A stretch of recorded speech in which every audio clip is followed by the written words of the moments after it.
Welcome back to Conflicts of Interest. This is episode 387. I'm the host, Kyle Anzalone.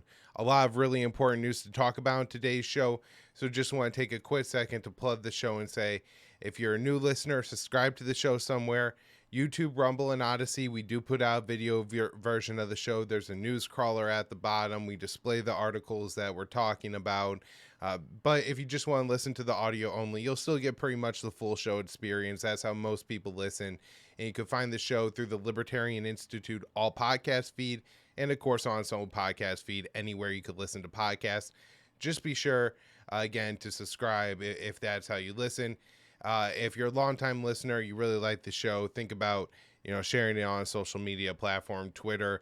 I just went ahead and got Twitter Blue to see if it'll help to, boost what I'm doing, get it out there to some more people. So if you haven't shared anything from myself on Twitter in a while, my handle is at @KyleAnzalone_. And go ahead and share a couple shows this week and see if we could generate a little bit of momentum. Anyways, time to get into the news, and it's bad news today. Putin announces suspension of the New START treaty. Russian President Vladimir Putin on Tuesday announced that Moscow is suspending its participation in New START, the last remaining nuclear arms control treaty between the U.S. and Russia. In this regard, I am forced to announce today that Russia is suspending its participation in the Strategic Offensive Arms Treaty, Putin said in the State of the Nation address delivered to the Russian Federal Assembly.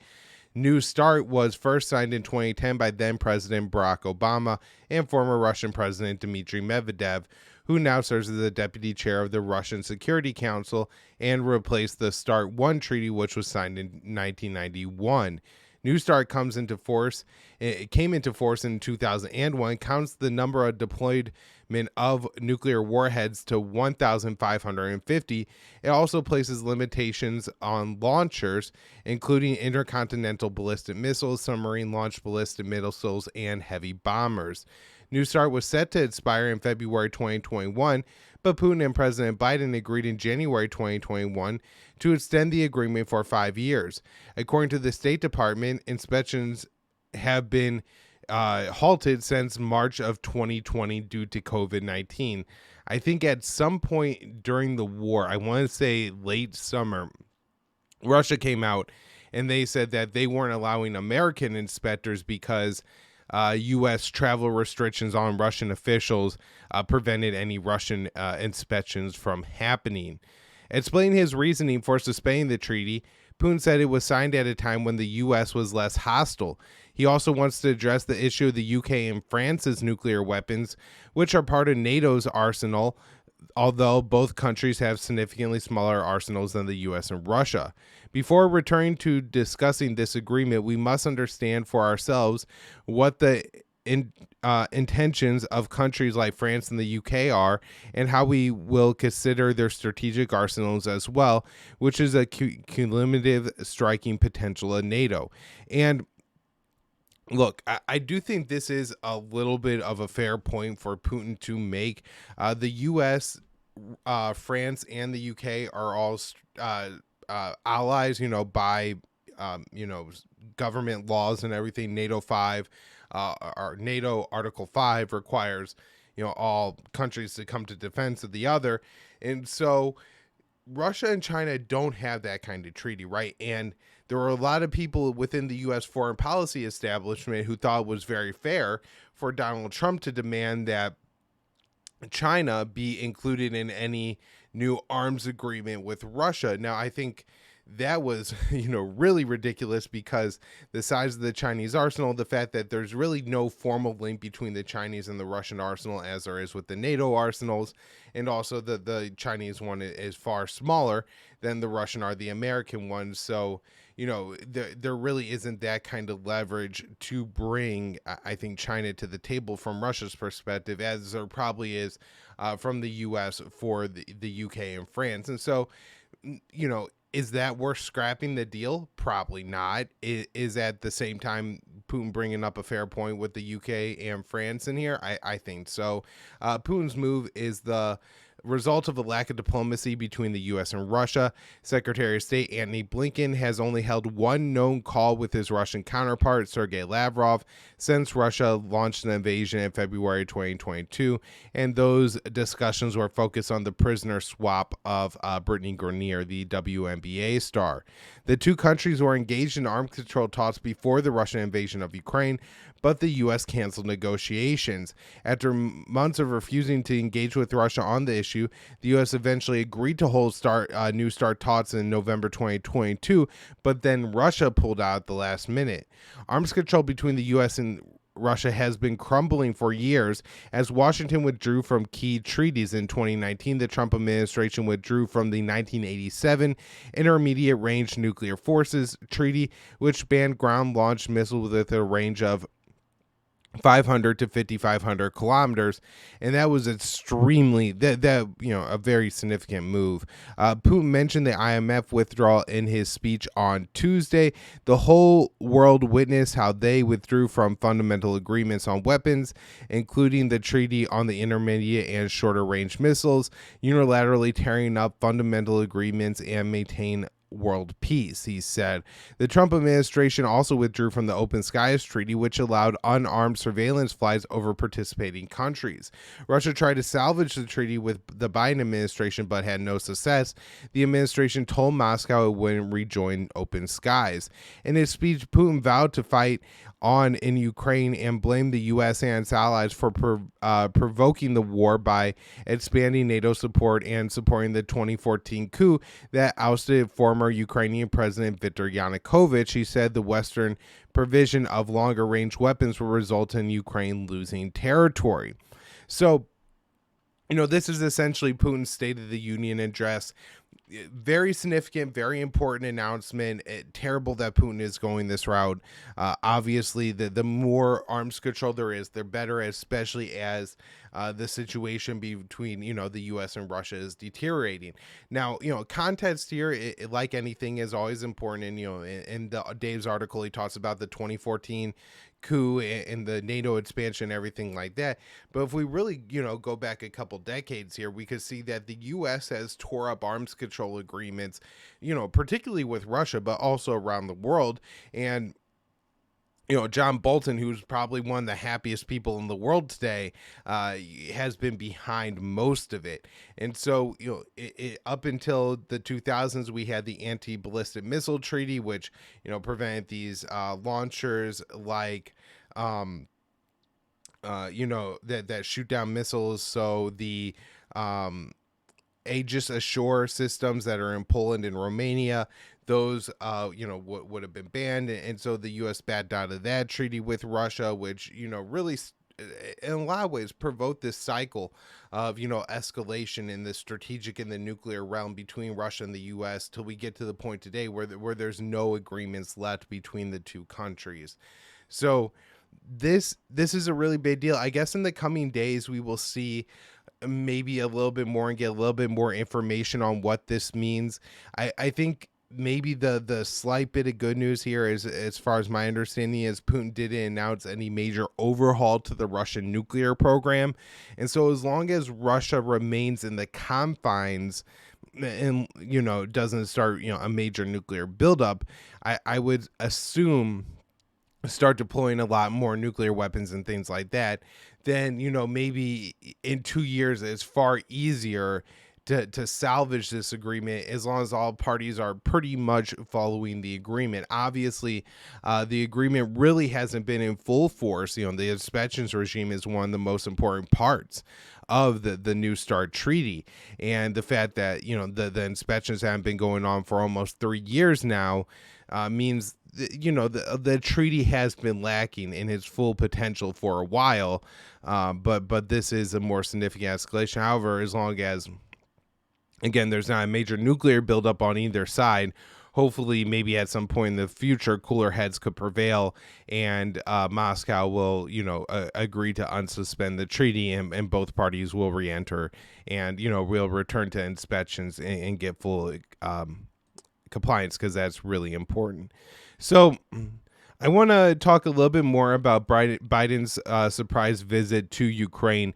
We covered this on Monday's show, but At the time I was recording this show, Biden was, he was probably already had left Ukraine, but the news was just breaking. So we have a little bit more information about what his why he made the visit and everything like that. I think it's mostly a PR stunt.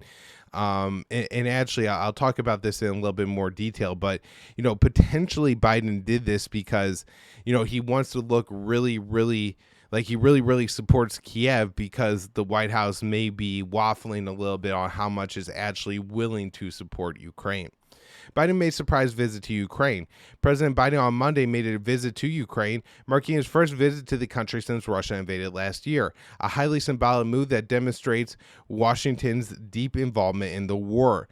The visit came just days ahead of the February 24th, which will mark the one-year anniversary of the conflict in Ukraine. In a statement, Biden said the purpose of the trip was to reaffirm our unwavering support and unflagging commitment to Ukraine. While in Kiev, meeting with Ukrainian President Zelensky, President Biden announced a new weapons package for Kiev worth nearly $500 million.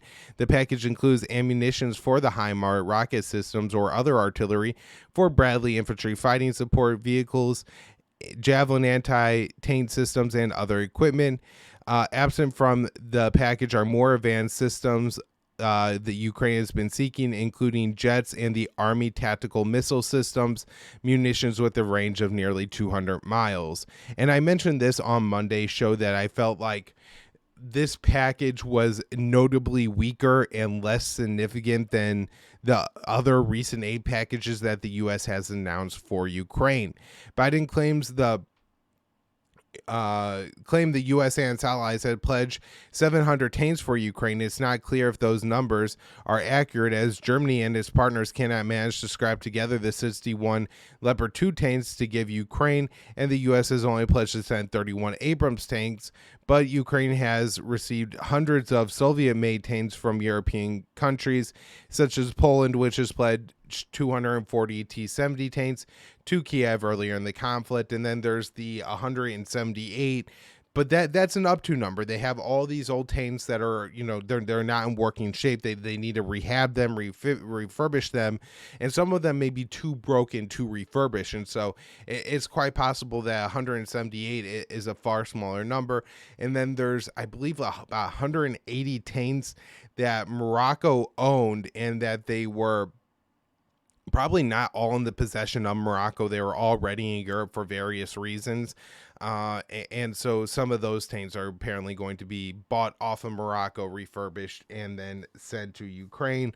Although, again, who knows how many tanks actually make it to the Ukrainian battlefield, and what capability that those tanks actually have. Biden's visit came after the Washington Post report that the administration has conveyed to Ukraine that the amount of assistance it receives might not last forever, and the head of NATO has acknowledged that the alliance's ammunition stockpiles are being depleted. But the president's message on Monday was that the U.S. would keep supporting the proxy war against Russia for as long as it takes.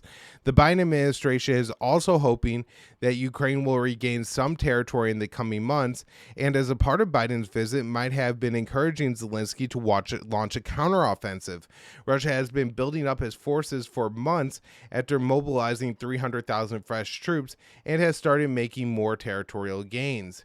Demonstrating the dangers of the trip, air sirens were heard in Kiev while Biden was there, although no airstrikes were reported. National Security Advisor Jake Sullivan said the U.S. notified Moscow that Biden was visiting Ukraine a few hours before the arrival. We did notify the Russians that President Biden would be traveling to Kiev. We did some hours before his departure for deconfliction purposes. I think this goes to show just how much a theater this is. If Putin was really Hitler, do you think they would tell him? Do you really think they would tell him that Biden is going to be in Kiev, a city that Putin obviously has the ability to carry out airstrikes against? I mean, this is obviously absurd, and so there's a lot of show and theater here.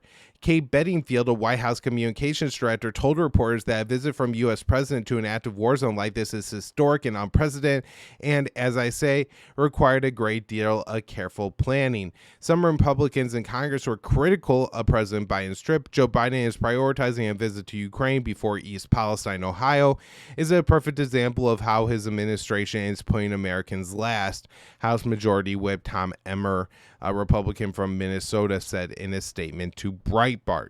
And I'm just waiting for the Biden to decide to do like a flyover of East Palestine or something like that and go full George Bush. But here we go.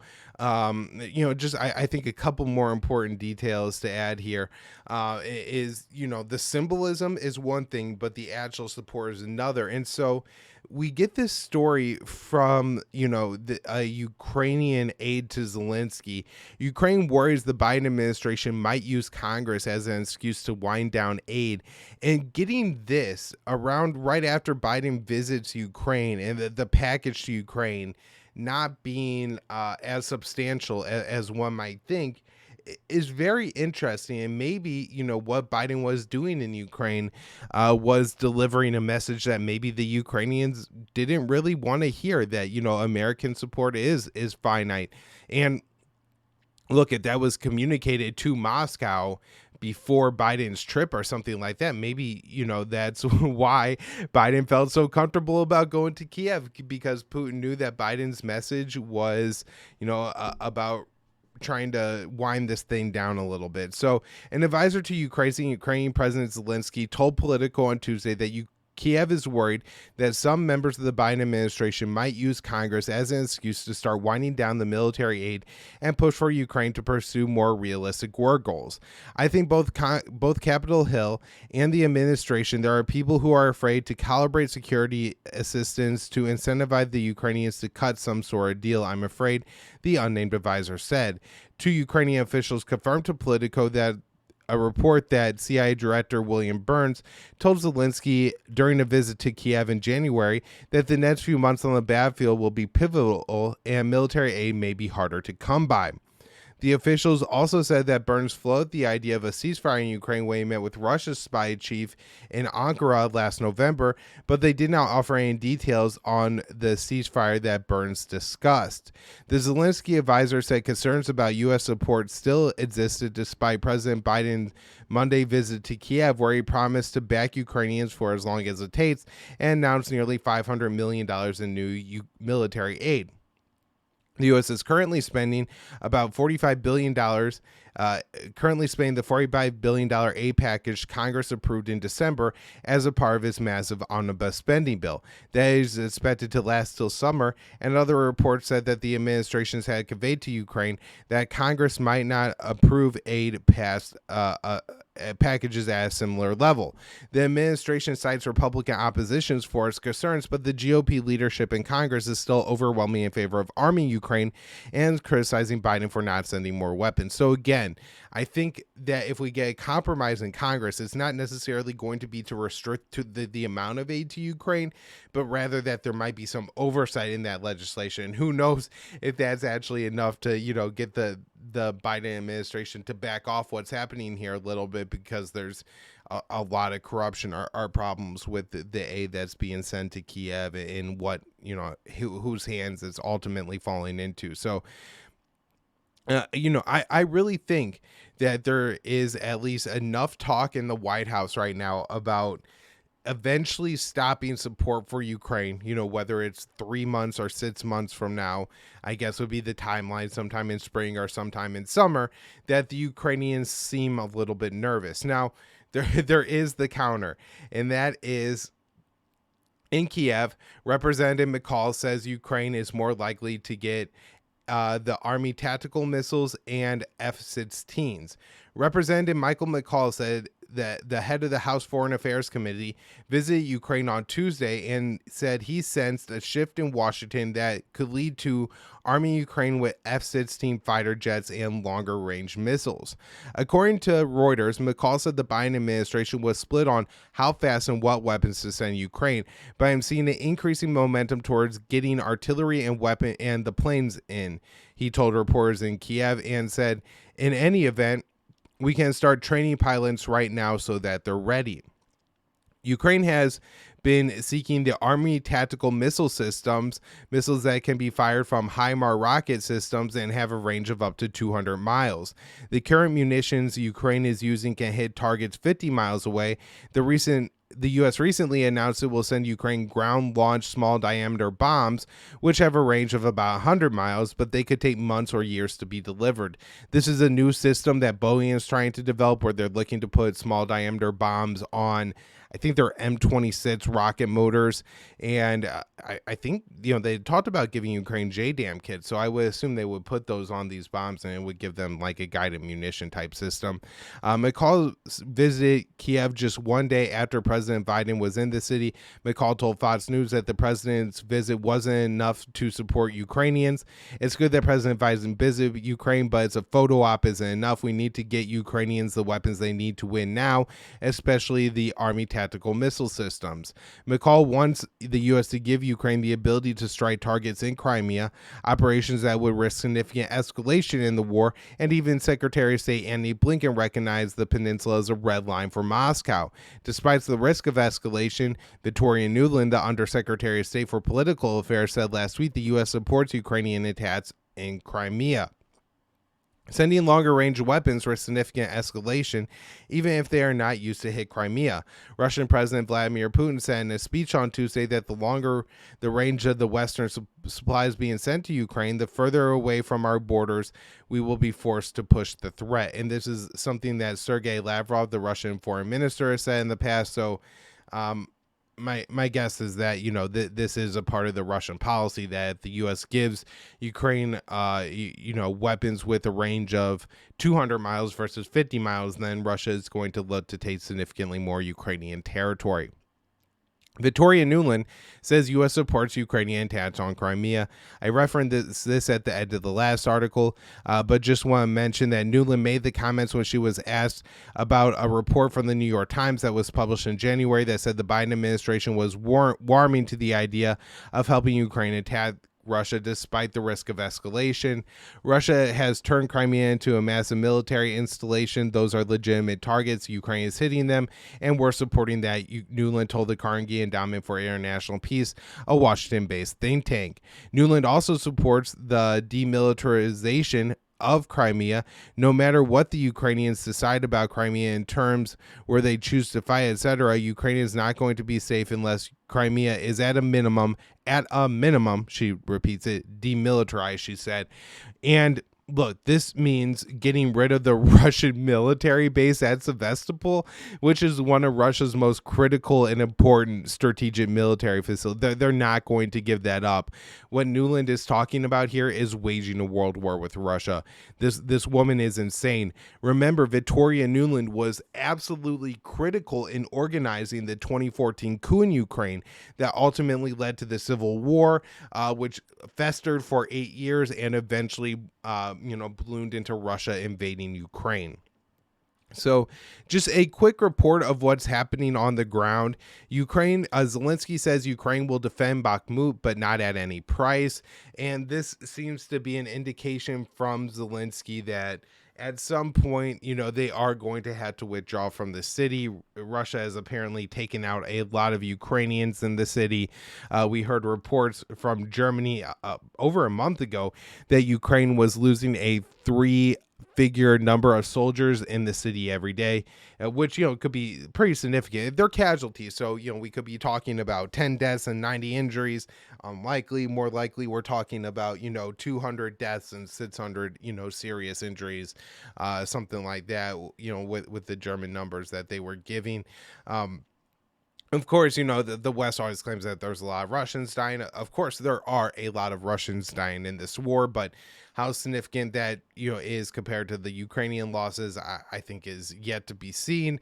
Russia definitely has been making some gains in the area around the city, but they have been slow kind of grinding gains. So there's a lot going on here. And hopefully, however this withdrawal goes down, as many people and especially civilians are able to get out as possible. Now let's move on, and well, I guess kind of we're bridging the gap from Russia to China here. China will present peace proposal to end war in Ukraine. Beijing plans to roll out a framework for its treaty to end the war in Ukraine.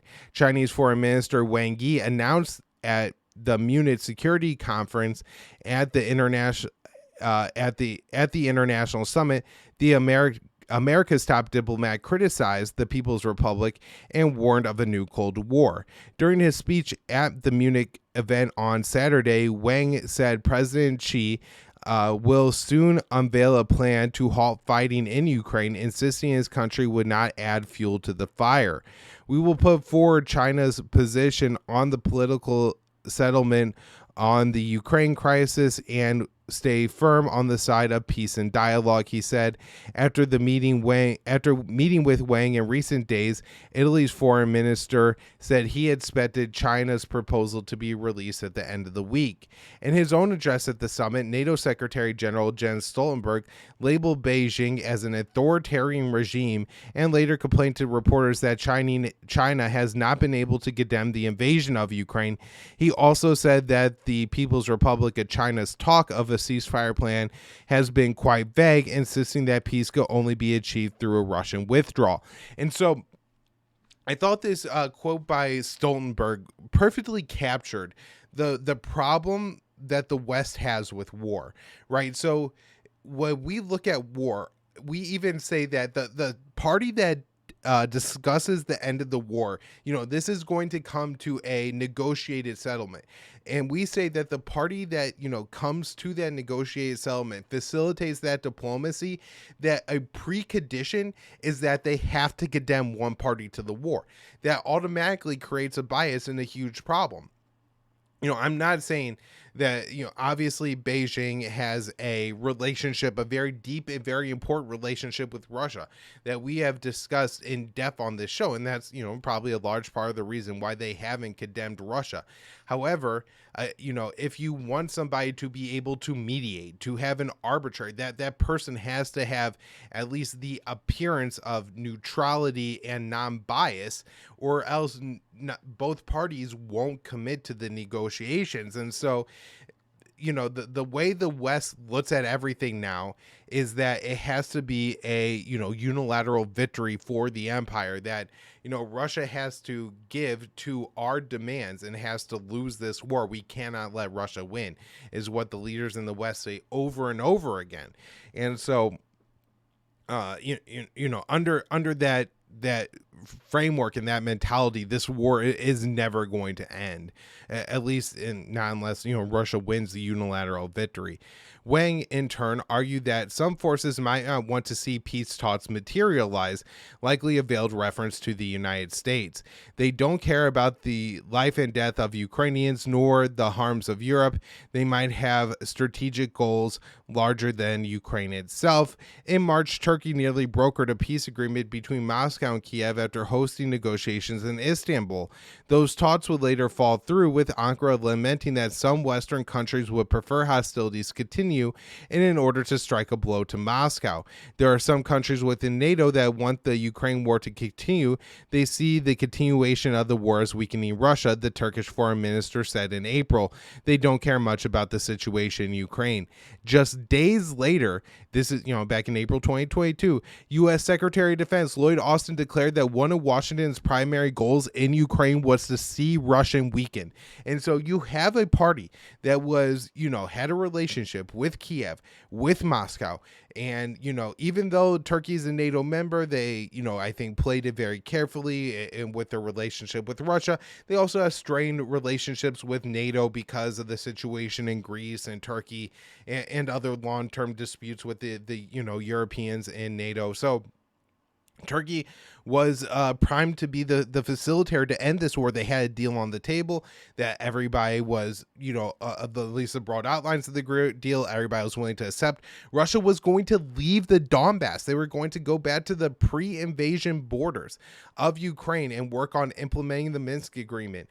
And what we have now seen is that, from the Israeli Prime Minister Naftali Bennett, from the Washington Post reporting, from the Turkish reporting, from reporting out of Ukraine, that's very clearly that the West doesn't want this, at least throughout 2022, did not want this war to end, wanted this war continued with the point of using Ukraine to weaken Russia.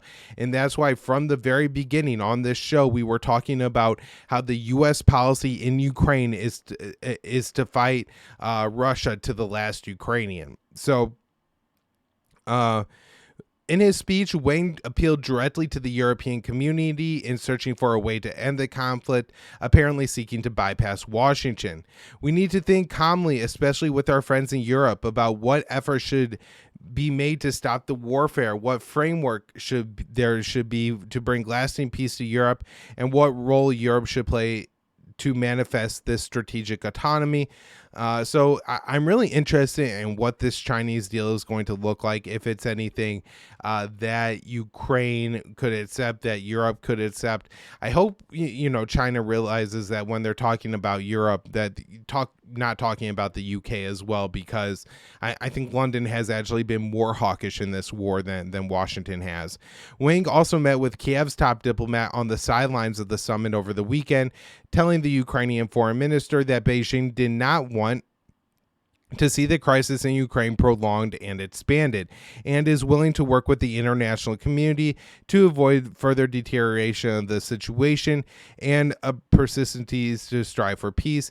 After meeting with the Ukrainian foreign minister, the foreign minister said that Ukraine and China agreed the principle of territorial integrity is sacred for both our states, adding that he told Wang all initiatives aimed at restoring peace in Ukraine needs to be based on it. And one of the crazy things here is that from the Chinese perspective, of course, that statement, the historical, the territorial integrity includes Taiwan, and just about daily the U.S. is, from Beijing's viewpoint, violating Chinese sovereignty with its relationship with Taipei, selling arms, having these high profile meetings with in Taiwan. We'll get to another one of those later in the show.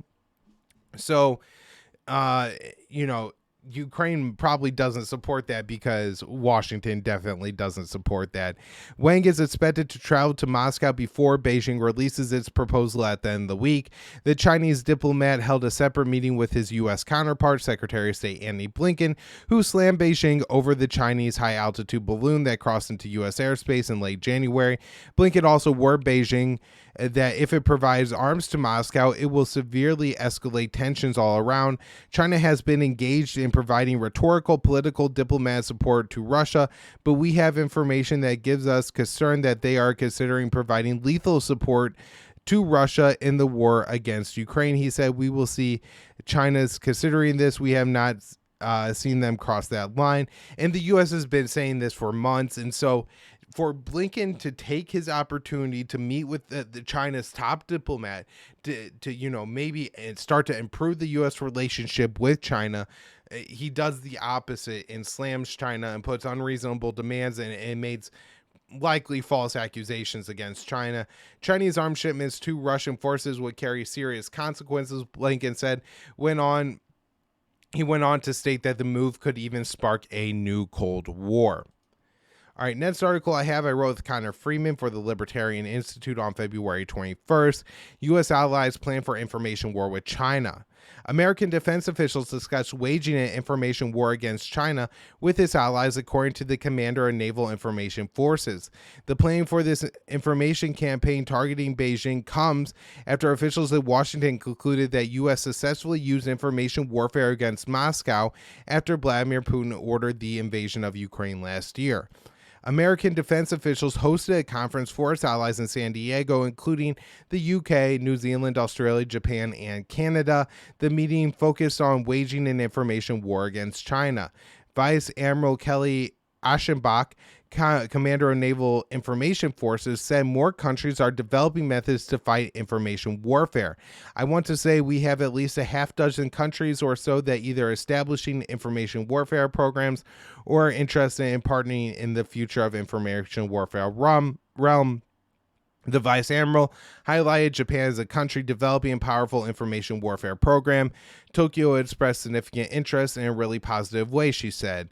Information warfare is a broad swath of many military operations a country can use to disrupt another. It can include spreading disinformation or preventing the spread of information. The Department of Defense recently started deploying information warfare specialists on submarines. So, I think there's probably two branches. The different disinformation is first, and this is, I think, what's a lot more familiar and what we talk about a lot more on this show.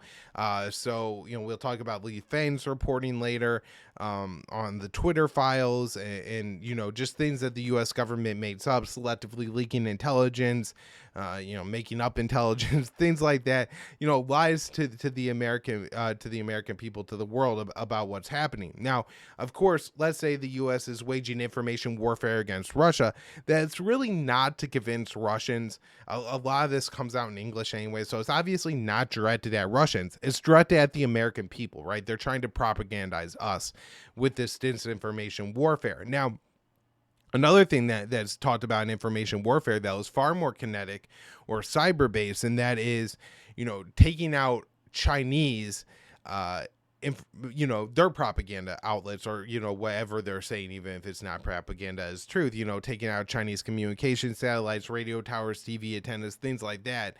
And so, maybe these specialists on the submarines are looking at, if we launch cruise missiles at this target, and this target, then, China wouldn't be able to spread its state media to these different places and these people. So, information, there's a lot that goes on when we talk about information umbrella. Hal Brands, a senior fellow at the hawkish American Enterprise Institute, is warning that China is increasing its information warfare capabilities. Russia just got its clock cleaned in the information war from day one, and they were never able to control the narrative coming out of Ukraine. He continued, "We should assume that China won't make the same mistake, that it will try very aggressively to control the information space." So I'm not sure what Hal Brands is saying is really correct, because the U.S. didn't really control the narrative for anyone but the Anglosphere, the Western, countries. And really then it is like the US and the UK where this war is really, really favorable. And, we've heard Macron and we've seen the German Chancellor Scholz really drag their feet in going along with this war. We saw tens of thousands of Germans get out at the Munich Security Conference over the past weekend to protest a lot of the speakers there who are calling for more and deeper warfare with Russia. So it isn't as popular, but it is in the US and the UK, especially among our political elites. And so, the idea, I guess, that Russia lost the information war probably isn't correct, but the fact that they say, "Oh, we just won," is, confirmation bias enough to make them think that China is really going. So I'm just saying that what Hal Brands is saying, I think, is reflected in the consensus of the U.S. deep state, the U.S. foreign policy establishment, that China is going to do this with information war, whether it's true or not. After a Chinese balloon crossed the U.S., American officials made the evidenceless claim that the craft was for surveillance purposes. Beijing asserted that American officials were using the weather balloon to wage an information war on China. In December, journalist Lee Fang revealed how Twitter supports Department of Defense disinformation campaigns. He uncovered how the social media site placed accounts run by the Pentagon on a whitelist. Tweets from accounts spreading false information about Yemen, Iran, and Russia were promoted by Twitter. And those were Department of Defense accounts.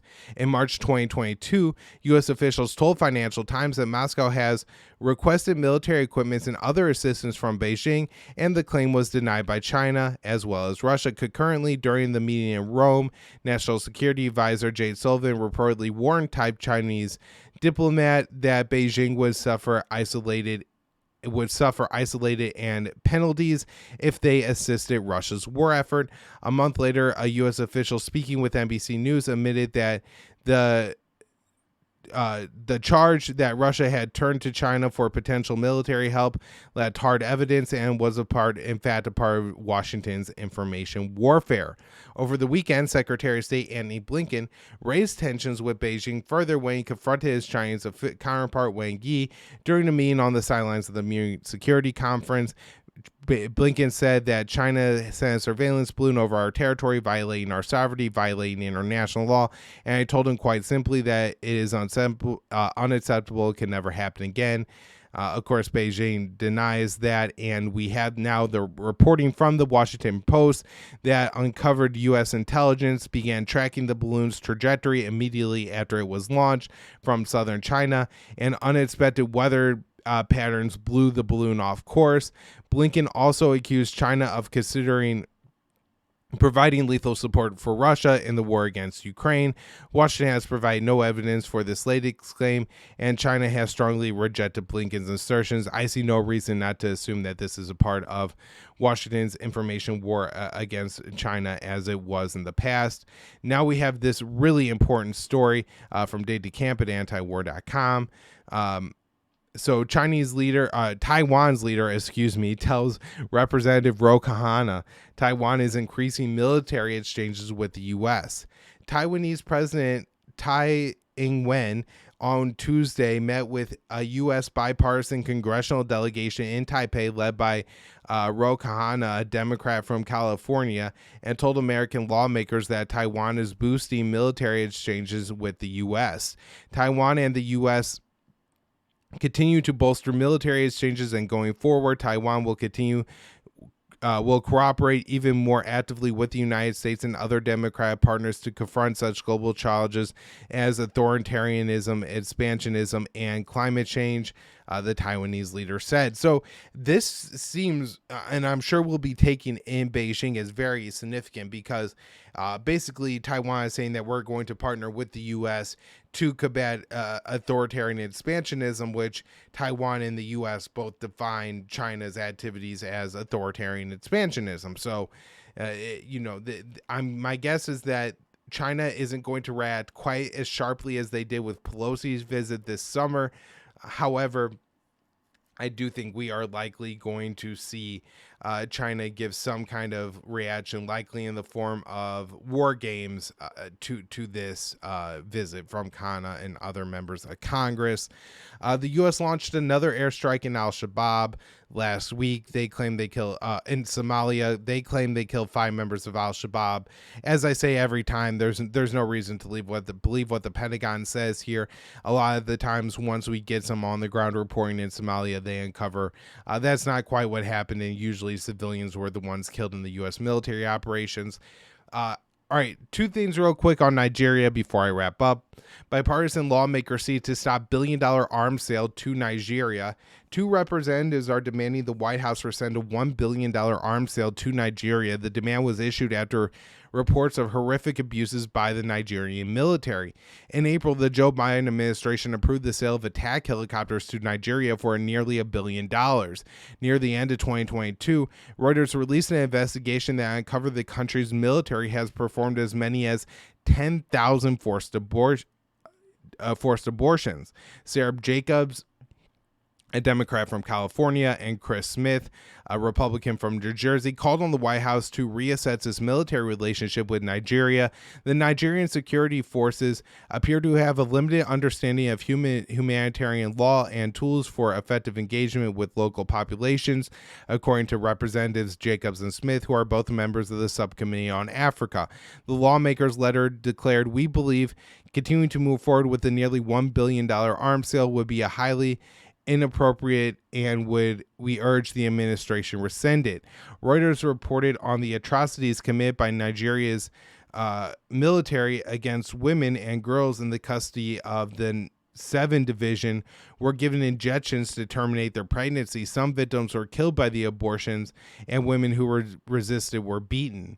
Nigeria's military has a history of committing abuses. The State Department's 2021 report on human rights in Nigeria found impunity exacerbated by corruption and a weak judiciary remains a significant problem in the security forces, especially police and the military.